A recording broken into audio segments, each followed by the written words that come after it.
Karibu sana wadau, hii ni JIRIWASONLINE TV. Bana, leo tutakwenda kudondoshia hii ni hotline ambayo ime headline sana kupitia mtandao wa Instagram kwa account ya bidada Zari the Boss Lady.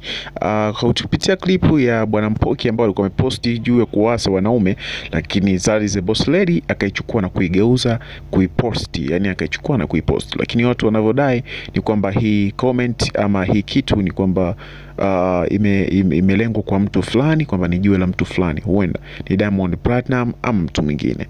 Kwa mawazo yako wewe, kutokana na sasa hivi jeuri inayofanywa na Zari the Boss Lady na Diamond Platinumz anavyoweza kutumia pesa kuonyesha yeye ni nani na mambo mengine kama kumjari Tanasha hivi na vile, na ujumbe huu ambao utausikia hivi punde kutoka kwa Mpoki posti Zari the Boss Lady, je, wewe una mtazamo gani? Maana wengine wanasema hili ni jiwe la Diamond kwa kutoka kwa Zari the Boss Lady. Asante. Hebu soma ama pitia kwenye page ya Instagram ya the Boss Lady, pale chini ameandika temporary post.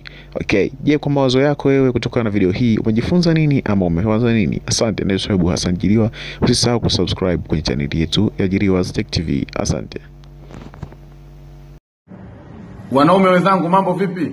Jamani, kuna tabia tunawapa sifa mbaya sana wanawake wakati sisi ndo tunaokosea.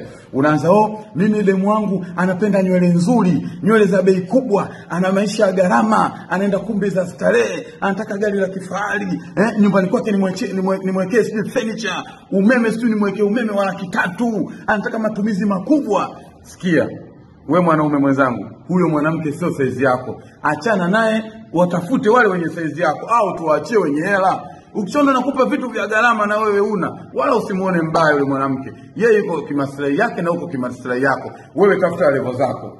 Au wenye gharama waache, hujafika umri wa kumiliki huyo mwanamke. Mwanamke lazima atunzwe.